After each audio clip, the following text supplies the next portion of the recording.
Hey everybody, this is my English tip for lesson 7 week. I did a separate one because my introduction video was so long.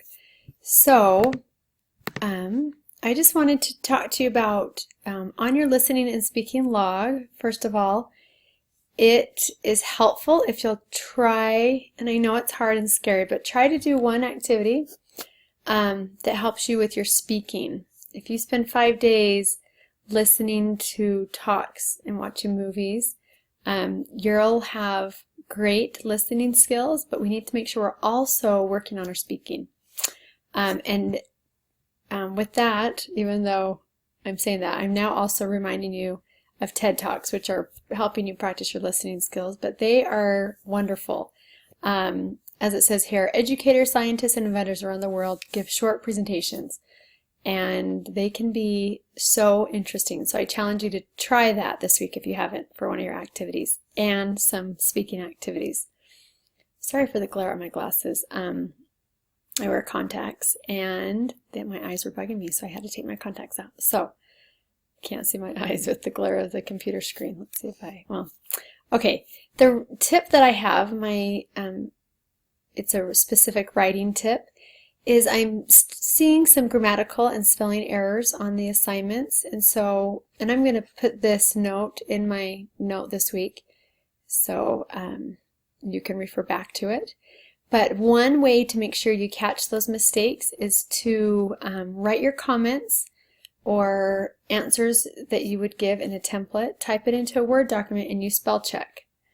That will help you catch some of those errors, and they even have grammar that you can check. Then you would copy and paste that into your learning report and other assignments. So let me give you an example just really quick right here. Oh, actually I'm in a Google Doc, so I don't know if it's going to do it. No, sorry. And I wonder, like here, Google Docs actually do have spelling, but Microsoft Office that you guys have, the Word has, it'll underline it squiggly, red if it's a word that's spelled wrong, and green if it's a grammar error. So that's one way to catch those mistakes and fix them before you submit. Like I say here, it's a good habit to get into when you're writing college papers. It takes more time, but it will help your writing improve and catch those mistakes so that in future classes you can make sure that you're including work that is free and has no spelling or grammar errors. And we're human, and we know there are some that still get in the way at times. The next thing is sometimes there is some more social or casual language or street talk when speaking English, like cuz, gonna, gotta, kinda. These are acceptable when you're socializing and using, we call it social language. But when you're writing in formal settings, more academic language, like this class, it wouldn't be appropriate to use them. So if you're texting or chatting, it's okay to use those, but like it says here, be careful not to use those informal words when in your college communication. So be aware of that. And one more thing is, I know that we have a lot of Spanish speakers, and I know not everyone is a Spanish speaker, but I have these words that are commonly used incorrectly by Spanish speakers, and like I say, even others that are not Spanish speakers can benefit from these examples. So I'm going to include these in my message for this week. And like here, I'm agree. The correct way to say that is I agree with you.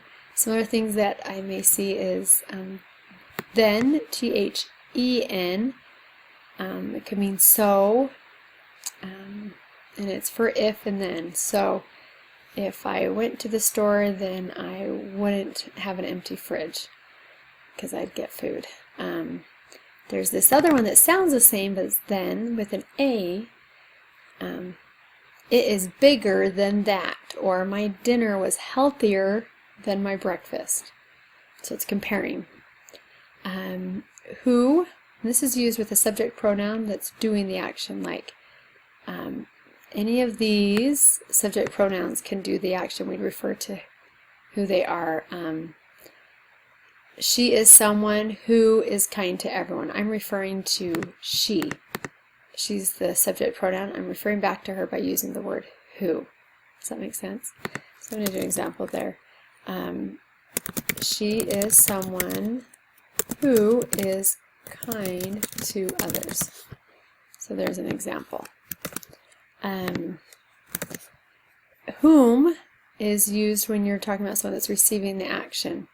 I am one whom, I'm trying to think of a good example on the spot, gets a lot of praise when I don't know what I would get praise for when I run, because I like to run. I'll put a better example there. Some of the others, we don't start a sentence with because, and cause is just a shortened version. It's more slang, so I would not use cause. It should be because, but don't start a sentence with because. And here are some, sorry, every day means each day. Every day, when it's one word, it's more like a commonplace. Another one is to is a prepositional word, but there's also the to, like also. I want to come too. That means I want to come also, rather than saying I went to the store, which is the to. It's a preposition. So this can be confusing, but showing you the difference between some of these words that are so close but different. So child is just one, niño. Children is many. So we don't need an S because children is already the plural form of child. So you don't need the S. And then child's, that's possessive. So you're showing this is my child's backpack.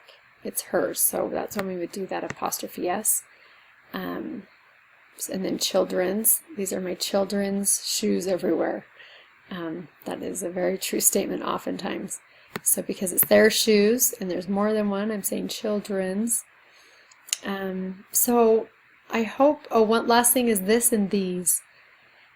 If I'm saying this is my favorite store, I'm just talking about one store, this. Or I'd say these are my favorite stores.